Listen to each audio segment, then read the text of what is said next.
Welcome, everybody, to the Two Fun Guys podcast. I'm your host, Tony Haddad. I'm Brent Ruska. And thank you all for coming. We have a very exciting guest for you all. We have Dr. Tara joining us in the studio virtually today. She is the tenured professor at California State University for sexual communication and has her own really incredible podcast called Love Bites. And I'm sure she'll be able to plug that later in the podcast as well. So thank you, Tara, so much for coming. We're happy you're here. Hi, Tony. Hi, Brent. How we doing? Are you guys having an orgasmic day? Multiple. It's about to get super orgasmic right now. Hopefully this podcast really sets us over the edge. That's what I'm hoping for. Yeah. Wait a minute. Is this episode kind of like audio porn? Could be. We can do. I didn't get the memo. We can do ASMR for our listeners. Like. So, Dr. Tara, Jinx, you owe me an orgasm. You guys are so cute. He owes me an orgasm now. Can you tell us a little bit about what you teach? I think that's what we're really curious about. Yeah, like if we were going to join your classroom, what would we learn? Yeah, if we audited your class at CSU, what can we expect the curriculum to be? I can't wait for you guys to come audit my class because I think it's super fun. And it's always really interesting when people outside of our school like sits in class and learn because they just couldn't believe the things that I say in class. And I said, yeah, it's all for sex positivity. If I censor myself, then what does that mean when I teach my students? So I teach sexual communication, and in a regular semester, we have 16 weeks. Minus out like midterms, finals, quizzes, we have about 12 weeks of learning, right? So each week, I teach my students theories, research, concepts relating to sexuality. And we start from the very beginning. So terms, definitions from very, very basics like gender, sexual orientation, sexes, biological sex. Like what are the differences in these things? What are the different terms for genders nowadays? What does research tell us about different genders and personal experiences when it comes to their sexual debut? And then we go into the first thing is sexual debut. And that is an academic term, a better term, I would say, for losing your virginity. Now, when was you guys' sexual debut? Sexual debut. I was a late-ish bloomer. I was 19, and it was not good. You? Mine was not good. I love that you immediately evaluated it. It was horrendous, terrible. Mine was I took Japanese in high school, and I kept flirting with the TA. She was from Japan. She was a couple years older than me. And that summer, my senior year, I got lucky. That was the most vague answer I've ever received. Wait, is that what I was supposed to say? How was it? How old were you? Oh, how old were I? I was 17, I think. Okay, so 17, 19, about average. So in the United States, the average age of sexual debut, which is the first sexual encounter, is 17 years old. So that's what I teach, right? Like research and statistics and about like sexual behavior. So start from the beginning, like terms, definitions. We go into like sexual debut, talking about like different ways people view the word virginity, right? There's research that shows like people view virginities in different ways. Like, do you view it as a gift? Do you view it as a process? Do you view it as a stigma? So we talk about that and we debate about those things. I always welcome my students to say whatever they want, whenever they want. It's a very different college class than any other classes that I've been a part of as a student and I teach. Because I also teach statistics, like quantitative research methods, and that's a very different class from my sex class. So this class, I allow like any person to say anything at any time. And if they disagree, I also welcome their opinion when they disagree, which I always find it really fruitful when someone like disagrees because I can get their ass handed to them. What was a recent ass handing you can talk about? Or just someone you know on the street that someone comes at you. I was gonna say. Yeah, probably don't want to out people about. Yeah, because I'm on sabbatical, so I haven't taught for a while. I actually applied for sabbatical and I got a 1 year sabbatical. So it's like paid leave and I'm off for a year to like go film the TV show and like do other things. But I would say the last thing was probably, let me see. A celebrity that I coach said that, I want to find a good girl, like someone who's like pretty and sexy, but also like a good girl. I don't want someone who like, oh, I'm gonna go to Ibiza with my girlfriends and get fucked up. I want like someone that wants to like stay home and hang out and cuddle. And I said, oh, okay, like why is that? And then he said, well, if those girls that want to go to like Ibiza and party, it just means that they want to like they're interested in other people and they want to go fuck other girls. And I said, okay, do you go to Ibiza with the guys? And he's like, hell yeah, like and I said, okay, do you fuck other people even if you're in a relationship when you go to Ibiza? He's like, no. And I said, well, why would your girlfriend go fuck other guys when she's at Ibiza? He's like, well, it's different, And I'm like, oh, that sounds like trauma wounds to me, and we should talk about that. Interesting. Yeah. So then what's the first step? Like if you're coaching this person, are you following like sort of like a shadow work type of path to get to like a core wounding and then help resolve that? Or like, I'm curious how your method is for helping a client in that. Okay. Should I like finish up the curriculum first and then we go to like the client, or do you want to go to the client right now? Yeah, finish the curriculum. You're so exciting. There's so many topics I want to cover. Finish the curriculum. And then we'll get to that stuff. Of course. And also, like, I'm so excited to be here and two fun guys. Like, who wouldn't want to be a part of a little fun threesome? Exactly. Two fun guys and a fun girl. Oh, exactly. So yeah, that sexual debut, and then it goes into like communication before sex. So like flirtatious communication, flirting theory. We talk about like research in the types of flirting style that has been effective, types of flirting style that hasn't been effective. Now, can you guess what type of flirting style? And you don't have to have a specific term, but just kind of describe it. What type of flirting style has been the least effective? Flirting styles.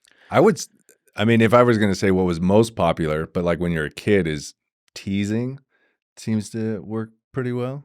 Like when you're like elementary school and you're trying to flirt with a girl, you like tease her and she like pushes you and she runs away. Yeah, adults still kind of do that. Just not, not as blatantly. And a little bit different. You give them shit. Yeah, I guess I don't know what the different types of flirting styles are. Can this be a multiple choice question? Yeah, I mean we didn't do too well in school. What do you think? Like, let's say guys. You guys are guys, right? What do you think guys do that's like trying to flirt but extremely ineffective? Like peacocking, trying to demonstrate some kind of value, the dentist system. Mansplaining. Yeah. Well, I guess there's something to mansplaining where men like to communicate via sharing information. It gets misconstrued as mansplaining. But effectiveness. We're talking about effectiveness. Right? Yeah. I don't know. Yeah. I think you need to enlighten us. We're lost. Yeah, like the bottom two methods that have been like ineffective over time, like time and time again, is basically like kind of like what you said, peacocking, but like coming on too strong is one. Overly aggressive. And then the second one is pickup lines. Oh. I didn't know people were still using pickup lines. I thought that was a dying breed. Right? Yeah, we know now that these things are like is perceived as disingenuine and they're not effective. So these are like the things I teach in class, right? So like go into communication before sex. So like everything that happens before sex in terms of like courtship and dating. And then we go into like, why would someone want to have sex on the first date? And why would someone not want to have sex on the first date? Do you guys have sex on the first date? Depends on the person. I tried not to, but I guess. Why? Why do you try not to? Not that there's any like taboo or stigma about it, but personally, I like to just know someone a little bit more.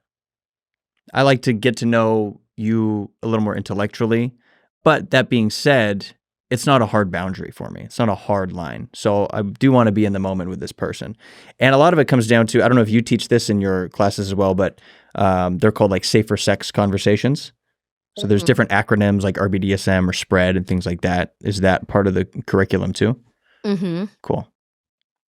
What about you, Brent? I don't know. This is a question for you to avoid the question. Are you deflecting? No deflecting. Don't let him deflect. Brent, I'll answer do the you question. have sex on the first date or not? Maybe. Sometimes. Okay. Yeah, sometimes. It's a hard maybe. Yeah, it's a hard maybe.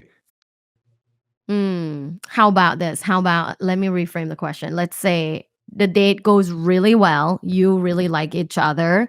Do you A, choose to have sex on a later date because emotional connection needs to be built more? Or B, let's fuck first so I know what's up? That's a better question. Yeah, because before it was too vague. I didn't have any context. If the date went really well, we're really connected, sure, I'm open to it. If we're both open to it and we've had the conversation, we're like, yeah, we're both into that, cool.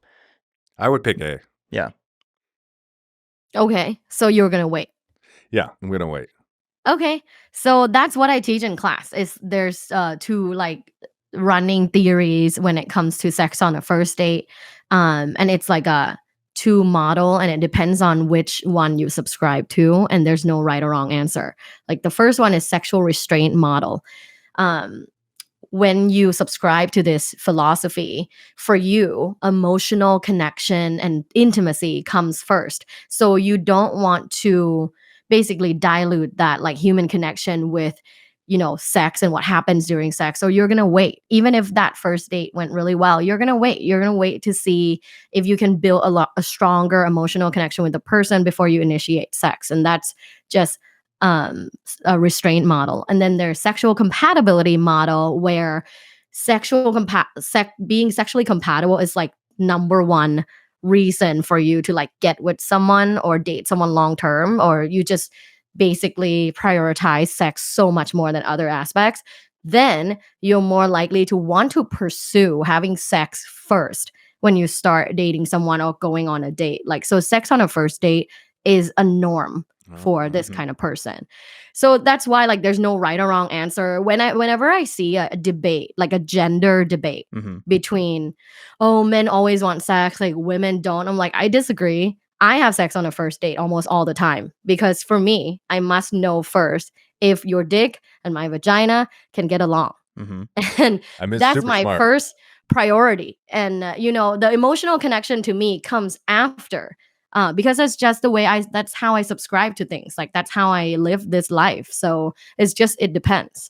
Yeah, I think there's a lot of truth to that. And I subscribe to that model as well. I think that when I'm on a date with somebody, if it's going well and we've connected on like the different levels, the sex is like that final level that shows how compatible we're going to be. And so on that first date, sometimes with somebody, you can hit all of those levels. And the last one that needs to be completed is, are we sexually compatible? Is your dick and my pussy, are we going to be friends down there? But sometimes you haven't hit those levels yet on that first date, at least in my opinion. So like, I want to check the other boxes before that point, and that might warrant date number 2. So it's very dependent on the person. If you vibe super well, cool. Yeah, let's go straight to sex. I'm fine with that because I know that these boxes have been checked. So to me, the time isn't important, the amount of time. It's, have we checked these boxes? It's like sex is the boss level. Like you gotta collect experience. Yeah, it's the Thanos glove and you need the final ring.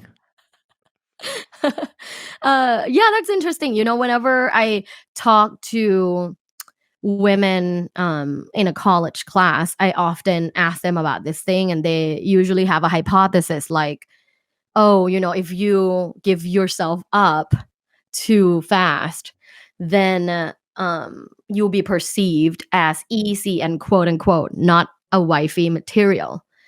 And I often explain basically how that wifey material idea came about, and how misogynistic it is and how one-dimensional it is. Because a lot of times guys that I talk to will say, oh, I want a wifey material, someone who hasn't had a lot of sex. But then after you get married, you immediately want your wife to be super kinky, open to threesomes, try different things, 69, eat my ass, like all these things combined. But yet this is the girl that you were like, oh, she's so innocent and I want to marry her. She had sex with one person before this. And how would you have the experience, the Mhm. competence, the confidence to like even try those things to begin with? Yeah. So that's kind of a discussion. You're right. I mean, you can't have the best of both worlds. And I think porn gives that to men a lot, where it's like this new, fresh woman is the image, but then she's like total freak in the bed.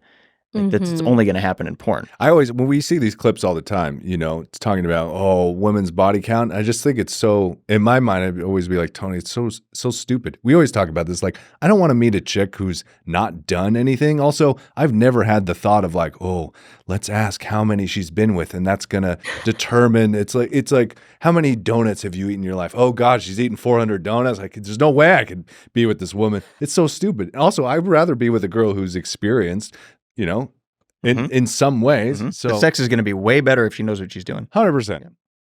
Yeah. Period. So yeah. yeah, that's okay. Now let's move on the curriculum. Yes. Okay. Yeah. Chug We'll take along. a little Chug take a along. little breaks from curriculum. Take little tangents. Yeah. Of course, it's fun.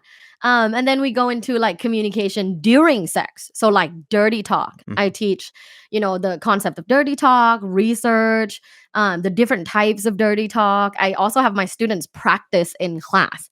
So every student that has gone through my class, I would say, is quite sexually competent because I teach them not only the concepts, but like how to voice your likes and dislikes, your pleasure, your opinion, but also like dirty talk, like say this right now in class. And so, they get a little shy because it's classmates, right? Yeah. Not a lover.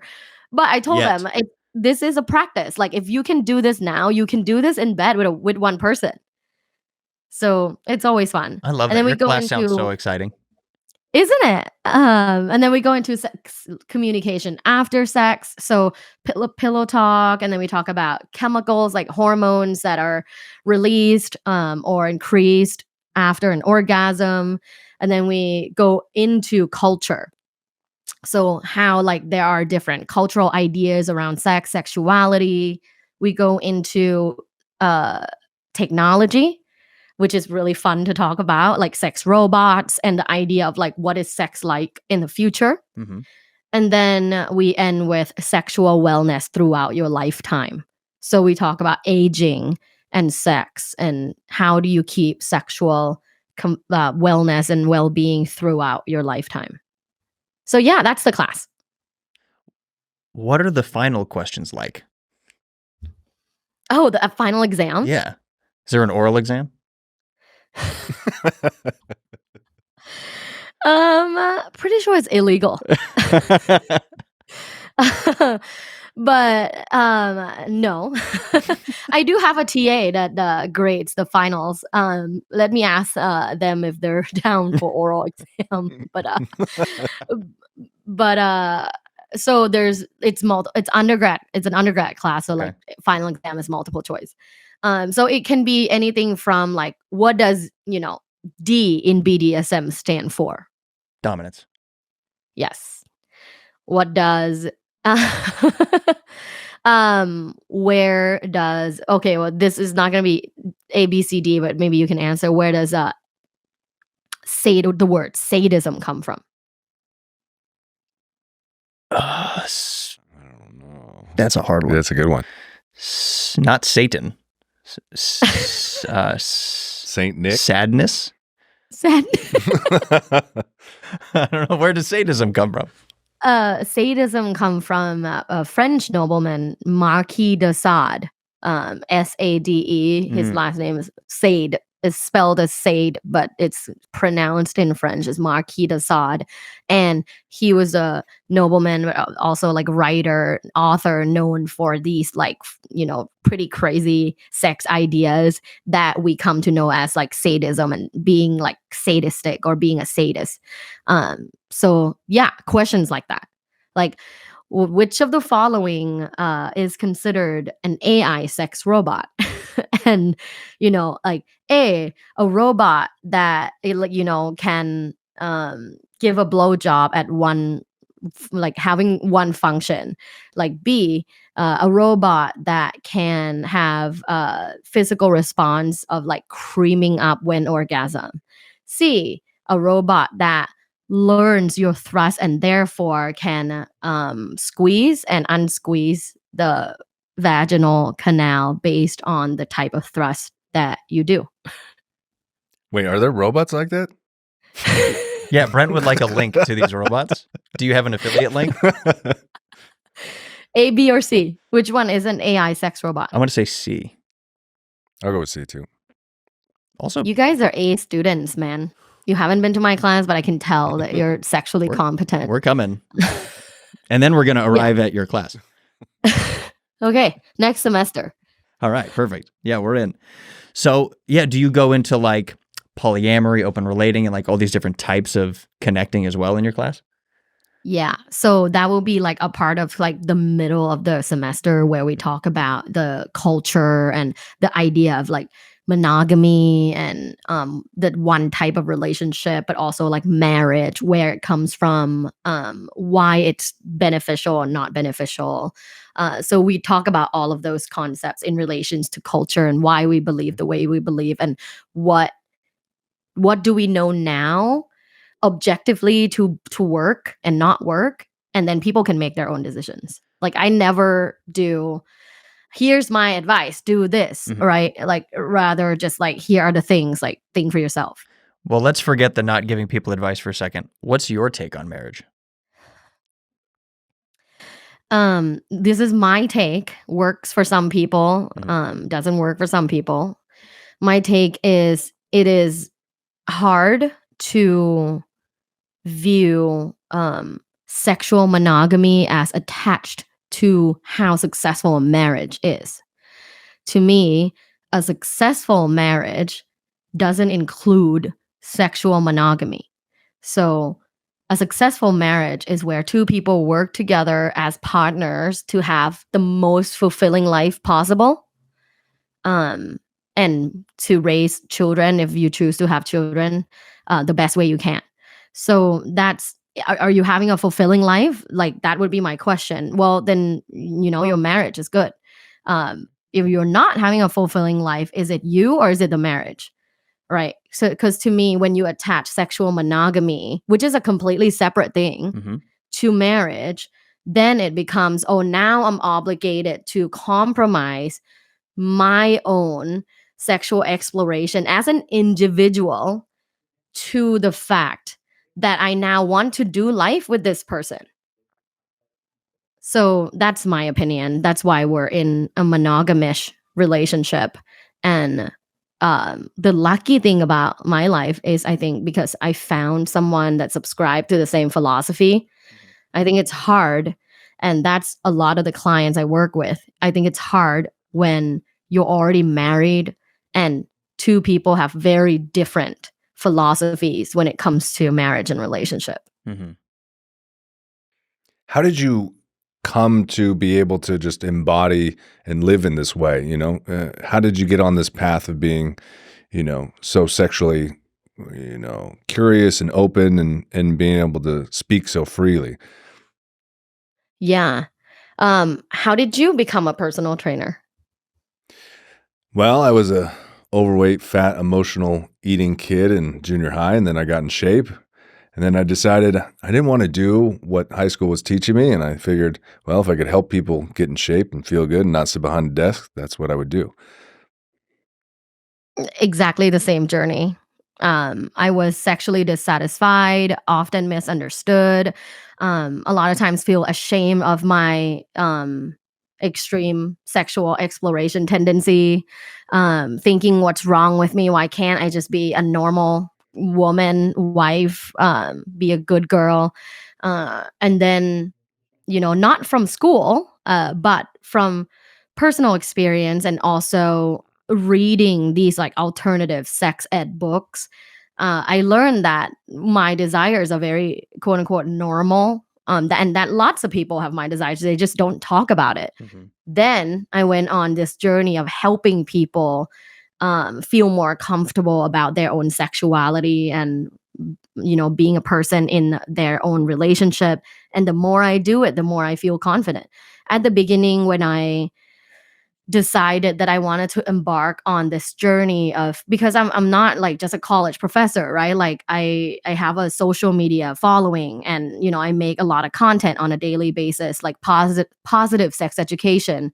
And I'm also on TV, and there's a huge OK Magazine article that says Dr. Tara lets husbands sleep with other people. Like, like I live very openly, and I think um to be able to get here, it just takes experience. Like back 10 years ago, I wasn't this person, but the more I do it and the more I educate myself, the more I talk to people who don't live traditional lives, I realize like, wow, there are other ways to live your life where you can, in fact, have it all and have a very fulfilling relationship, a very fulfilling sex life, a very fulfilling career. And, to me, sexual powers have like unlocked everything in my life. All of my career success comes from the fact that I embrace my sexuality. And it's just been like such a fun ride. A fun ride. Why do you think Just the way I like it. See what you did there. why do you think sexual energy is so and I believe the same, so connected to creating the life you want? That's a really good question. That's so deep. Just the way I like it. For me, it's a mixture of personal experience and like almost like a spiritual belief, which is something that wasn't me before. Like I am Western academically trained. So, only read like social scientific studies and only read academic papers. But then about 6 years ago, I ventured into like Tantra and like these other beliefs in the world. Not only Eastern philosophies, but also like Mayan or Roman, or I realized like, wow, I am so pigeonholed into what we know in school in the West. And I'm not learning all, like the world is vast and there's so many other beliefs and practices that are as valuable, if not more, than scientific studies. So then I embarked on my own like experiment journey. I tried like everything. I tried everything that I read about that I'm excited about. And so for me, I learned that your sexual forces, which is, it runs throughout your body, but particularly the pelvic area, is attached to your root and is directly feeding energy throughout your chakras and up to your head, your brain, through your throat, communication, how you're able to convince people and being charismatic. So for me, when I learned that like other philosophies, I find them making a lot of sense, for myself, even though there's no scientific findings. But when I watch in person the people that embrace these philosophies and how quote unquote successful their lives are, I'm sold. Hmm. All the academics, a lot, let's not generalize, a lot, not all, a lot of the academics that I talk to that study sex don't have sex. Just like how They don't most have sex. business professors don't have their own businesses. All these sex professors aren't fucking Exactly. regularly. Exactly. They don't have sex. They don't have good sex. Mhm. So they're not living the life that I want. So for me, I'd rather find inspiration elsewhere. And so when I found these different communities of people that are practicing things that are kind of non-traditional, I get really excited. I try what they do and I feel like it works for me. And I think a lot of people have observed that it works for me. So for me, sexual energy and sexual fulfillment have basically boosted every aspects of my life, and I've seen it in other people as well. I think that's why I really wanted you to have you on, because I feel like you're giving people permission to live their lives the way they want to.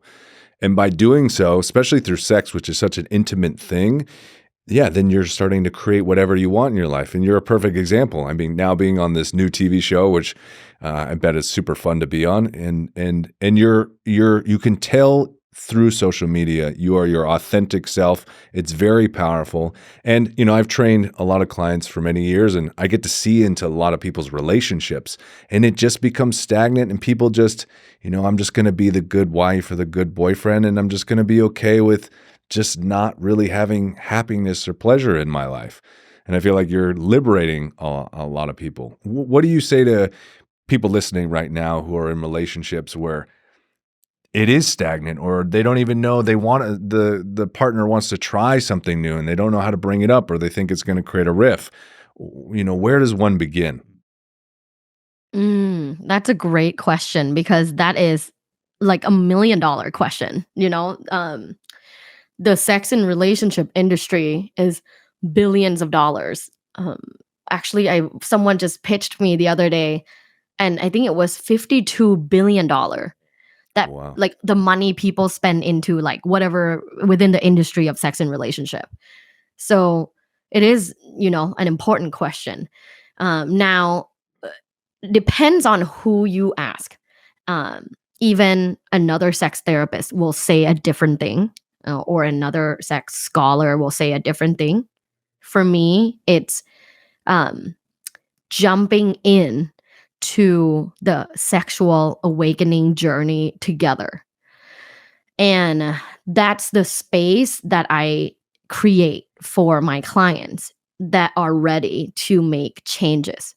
That's why, back to the question that Tony had for me, like, what do you do with that guy that has trauma? What I do is I send them to a therapist, because you're not ready. You're not ready to set sex and relationship goals and to live the life that you want, to be ready to receive these training and skills to get there, when you still have all of this stuff in the back of your head. Like, so typically people come to like coaching when they're already healed. And I'm not saying there's like a healed 100%, right? Because like Right. we grow and evolve all the time, but at least it's not like in forefront of your head and your life. When I work with couples that ask me like, how can we, like, our sex life is in a rut, how can we change it? I tell them, do you have at least a year to dedicate to this? And often they're shocked. Like, they think it's like a pill that you can take, and tomorrow, let me wear a lingerie tomorrow. And let's go to a hotel nearby and let's fuck there like an animal, and hopefully we'll find each other attractive again. Doesn't work that way. I think people think it's so easy and so fast. And sadly, I break that news to a lot of people, is it could be pretty easy if you started your relationship that way. That's why I'm very passionate in teaching younger folks how to live the sexually fulfilling life, because it's easier when you start off with the skills and the same understanding. But now when I talk to couples that are in their 40s and have been together 15 years, how do we get there? Do you have a year? If they're like taking a deep breath and they go, yeah, okay, let's start. And then I have a lot of questionnaires, because I'm still like a social scientific researcher, so I need to understand where you're coming from and what's your baseline. Where can we build from here? Just like a personal trainer, like, you got to know their baseline, right? You can't have a body like, who's ripped? Brent. You can't.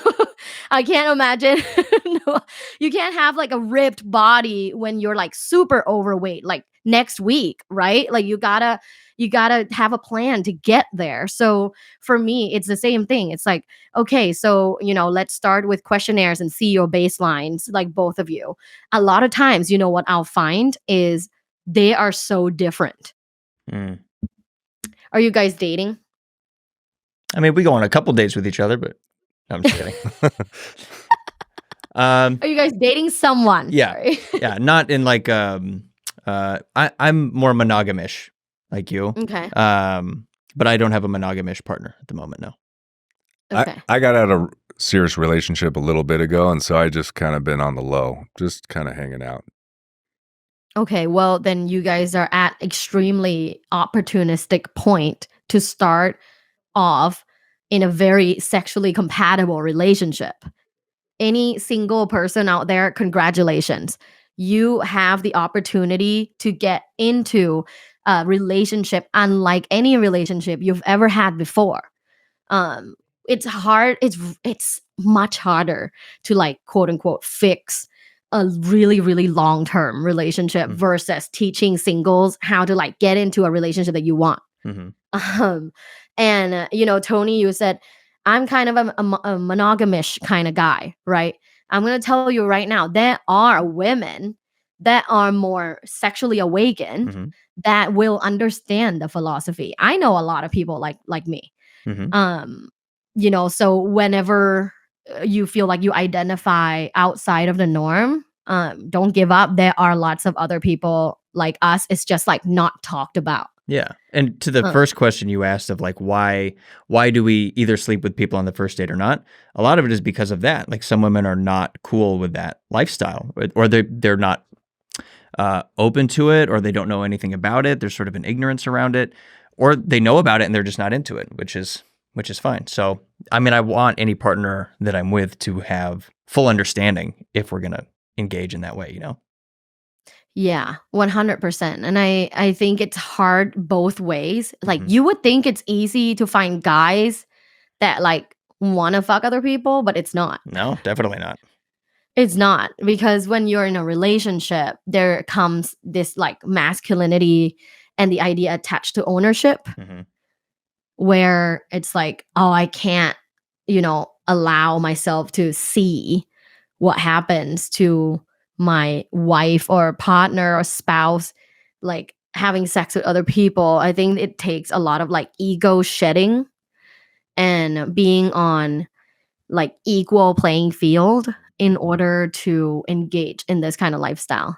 The cool thing that I've learned by like just meeting swingers or going to sex parties is that a lot of these people, and I mean, of course, there's always toxic people in every community in the world, right? So if you meet one of them, that's just like a bad egg. But a lot of these people are so wise Hmm. and open-minded and loving and communicative. Um, so yeah, that's just like that's my thought on that. Because Yeah. sometimes people are like, "Oh, it's wow, you guys go to those things like that's like what is it like? Is it just a bunch of creeps?" I'm like, no, actually, it's a lot of intellectual people. Yeah, I've noticed the same thing. And you said on one of your Love Bites episodes that you can't, well, maybe not you can't, but in the like polyamory world, you have a very low amount of narcissists. So it's almost impossible to be a narcissist and be open relating or be polyamorous because it takes so much self-awareness and, like you said, ego shedding, which you really can't do as a narcissist. When people think if you're polyamorous, you probably are a narcissist because you're just worried about like yourself and you just want to fuck a bunch. And I thought that was really fascinating. Like it does take a level of awareness and self-awareness to engage in something like that. I completely agree. Do you find yourself relating more of like the monogamish philosophy or like polyamory? It's a good question. I've I was in a polyamorous relationship when I was like 20, 21, but we didn't know anything about polyamory. We read one of the books, More Than Two, I think it was called, and we were like, Yeah. we got this. And it was just absolute dumpster fire. So, Yeah. but that was the training ground, right? Like that's how you learn how to deal with like the jealousy and the emotions because it's an absolute, dumpster fire. But I think I relate more with monogamish. I like having the stability of one person. Mm-hmm. And I like that feeling of safety, but I also like to experience. Yeah. Mm-hmm. Yeah, same. I understand exactly what you're saying. What about you, Brent? Have you ever thought about being in a non-traditional relationship type? Yeah, I think so. I think monogamish sounds good, but I think it really depends on the person I meet and where I'm at. But I want to be with a person who's open to having those conversations as time goes on. Because to say that, okay, we're together and we're never going to open something is ridiculous. I think it should be able to be a conversation you can have throughout the relationship and make new agreements and set new boundaries because you as individuals change and maybe, yeah, like, if you've been with somebody for 30 years and you're like, I love you, we have the best time, we have family, but like we kind of want to fuck other people. I imagine if you're actually in a loving relationship and you really care about each other and communicate well, why wouldn't you want the other person to go have a good time, right? And they come back and they feel good and they'll probably want to fuck you even better, right? So it just, to me, makes a lot of sense, especially for longer term relationships. You've Word. been, you're in it for like a Word. couple years. Yeah, you're like, it's fun and new, but 5, 10 years, 20 years in, or like, you're in your 50s now. It's like, of course, we're mature adults. We love each other. We've been through a hell of shit together for 20 years. Let's like hook up with some other people. Preach, bro. Preach. I feel the same way. Even like as a woman, I think there's a lot of um apprehension towards aging. Because like the media attach your whole value to being young and have perky tits and being pretty. So let's say you're in your 50s, like you're not gonna have the body or the skin or the whatever as when you were in your 20s or 30s. Now, I think it's harder for women to accept that type of proposition that you just explained because a lot of us attach our value to whether or not we still look desirable, and we don't believe as a collective, we don't believe in our 50s that we would be sexually desirable, which is false.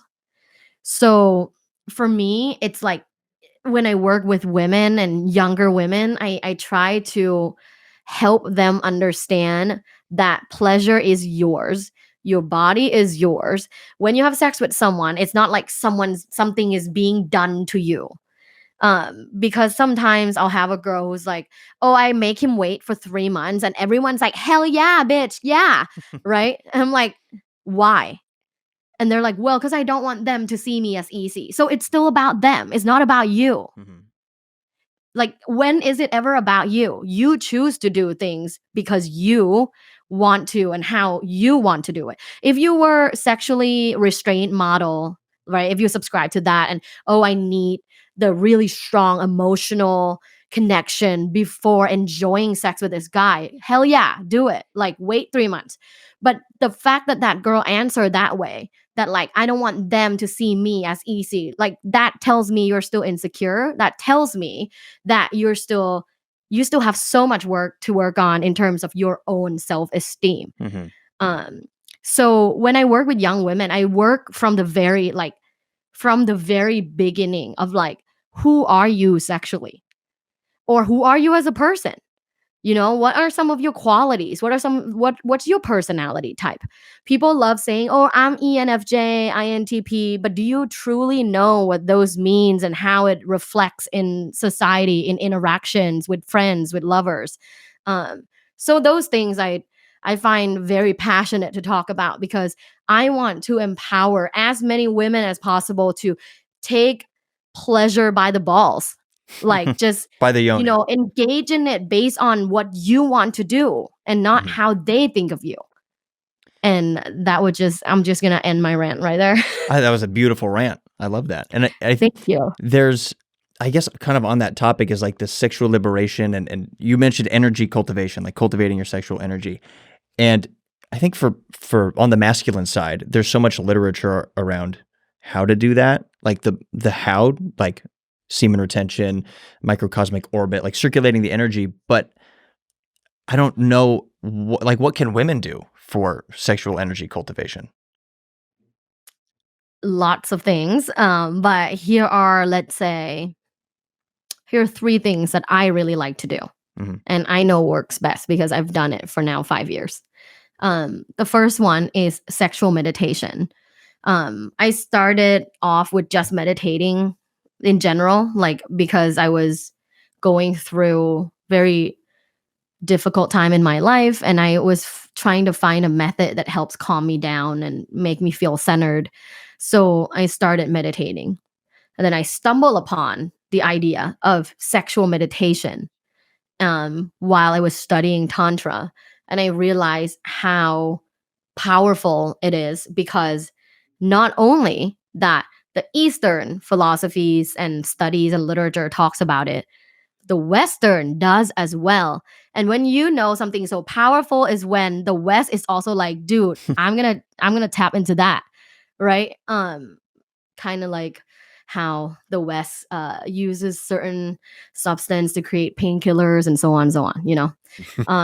So with sexual meditation, there is um, an experiment conducted by University of British Columbia, and actually not just one, like a series of experiments with different populations, and they look at the effects of sexual meditation and just mindfulness within the sexual realm. And they found immense findings about sexual meditation and sexual mindfulness, and how in one of their studies they look at women who had cancer, who reported like have zero sexual desire, just feel nothing down there, don't want to have sex. Um, and they enroll in this program, and they did it for a while. And then afterwards, they were measured again, and they found that these women had significant increase in sexual desire, as well as overall good feeling about their sexual well-being. So to me, when there is an Eastern thing that works, that I know works, but also has proof from the Western side, it's like a combo, you know? Mhm. It's like a bukkake of research. So what? It's just sexual meditation all over my face. So I'm like, I gotta do this, you know? And so I just started doing it, and I've done it every day, at least 5 minutes for the last many, many years. And I find that it works for me in cultivating sexual energy and feeling sexy and showing up with a lot of energy, like you guys can probably feel. Mhm. And we can feel it through the medium of television. But how do we sexually meditate? So you can do it by yourself quietly, or you can go to my YouTube, and I have just free guided sexual meditation. Of course, that one's easier because you're listening to me and I'm guiding you, and you just have to stay focused and think about the things I'm telling you to think about. Nice. And it's a 5 minute one and a 10 minute one. And if you search like Love Bites by Dr. Tara on YouTube, you'll find it. But you can also do it by yourself if you don't like guided meditation. You can do it quietly. Sexual meditation is just like a regular meditation, but it focuses on sexual thoughts, feelings, and sensations. So if you want to focus on thoughts, perhaps think of the time where you had sex and it was very sexually invigorating and you had an amazing time and it was very pleasurable and orgasmic. So think of that as you meditate. Um, if you want to just focus on that, you can just do that. But you can also combine like touch. So start, massaging your nipples, massaging your pelvic area, massaging inner thighs, massaging your penis, like whatever that is arousing for you. A lot of times my male clients will have an erection when they do sexual meditation because that's the physical response to know that it works. um, and yeah, and sometimes they end up, masturbating afterwards or not. Like that's kind of up to you. You can edge, which is a practice I also recommend. And so sexual meditation would be the first one. And then what are the The other? second one. Yeah. Yeah. Questions? Nope. Just silent in the class. We're just taking notes. So sexual meditation is the first one. The second one would be positive sexual affirmations, which I do through like talking to myself positively, but also journaling. And I'll write things like, I love my body, I love my pussy, just whatever, like, my titties look great. Whatever I feel that day that's like spontaneous, I'll just write it down. I don't plan for it. I don't think too much about it. It's like free writing, and I just write it down. And then when I get ready, then I'll just look at myself and say the same thing. For me, there's a lot of positive psychology research to prove that positive self-talk works. Same with, you guys look like you're athletes. Same within um exercise science research. There's a lot of visualization research that talks about before you go into the game, we want you to visualize. So it's the same thing. So that's the second thing I do. And then the third thing is, I would say, for women, is daily masturbation or regular masturbation. And that could be like 2 or 3 times a week if that's what you prefer. For me, giving myself pleasure enhances my sexual self-esteem as well as boost my mood, which allows me to have this kind of energy when I interact with other people. So yeah, those are my 3 tips. I love it. Beautiful. Should women have orgasms every time they masturbate? Or like men with edging helps cultivate more energy, is it better for women to complete? I think that our bodies are slightly different in a way that I think it's better for women to orgasm than edge. Lucky. Because we can have multiple orgasms due to the different systems that we have. Like we can have clitoral orgasm, vaginal orgasm, like multiple orgasms at a time, versus a man can ejaculate once and then have like, the period where they rest and they can come back. But that's just a much more time consuming process than a woman. So to me, don't be stingy about your orgasms because you can come multiple times. Yeah, and imagine if you practice coming, it will be easier within sex to let yourself just let it go. 100%. That's how like I was able to come vaginally, is because I like practice on my own, right? Basically, it's like a practice, but I don't see it that way. What's some of the other interesting research you've come across in your years of, studying and teaching? I mean, I'm so fascinated about that. Yeah. God, there's just so many. But one that came to my mind immediately because I was just talking about this is people often shame people with certain fetishes. Or like the people that are into BDSM, saying that they must have like terrible childhood, traumatic childhood, sexually assaulted. But there isn't a significant correlation between people who are into that lifestyle and having had like traumatic experience. And when I say it, they're like, no, no, no, no, no. Like there must be. Like, why would anyone be into this? I'm like, sometimes humans develop intense preference on things on their own, like through life experience. For example, I have an intense preference when it comes to like fingering or having like basically getting fingered, right?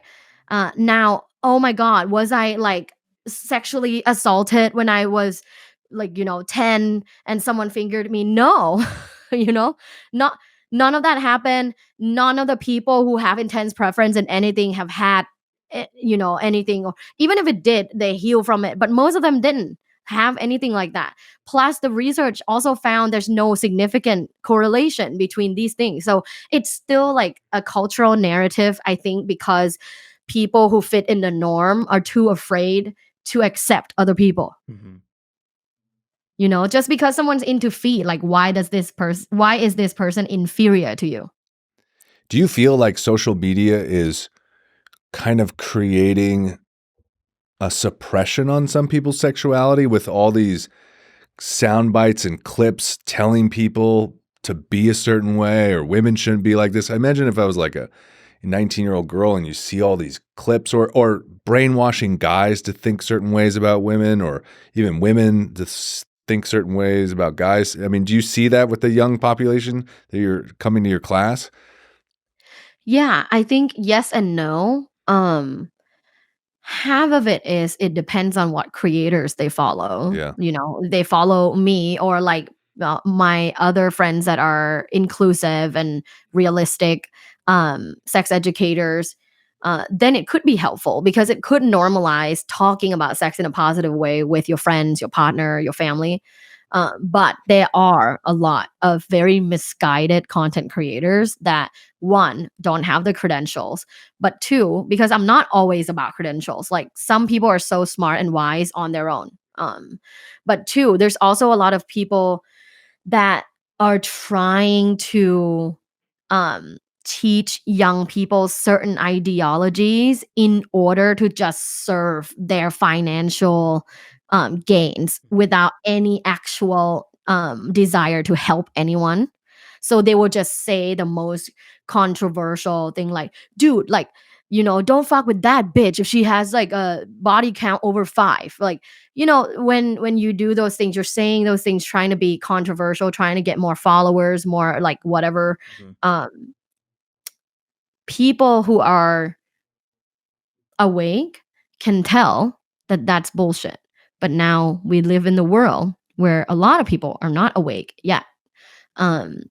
So I think my mission is to wake people up, but also, to partner with people like you guys to help more people to wake up. So yeah, thank you so much for having me on this podcast. It's an honor. Preach it, Dr. Tara. But before we go, we should play Hot or Not. Hot or not? Hot or Okay. A quick round, lightning round, hot or not? Dr. Tara, anal. Hot. But slow. Slow anal is hot. Okay. Cunnilingus.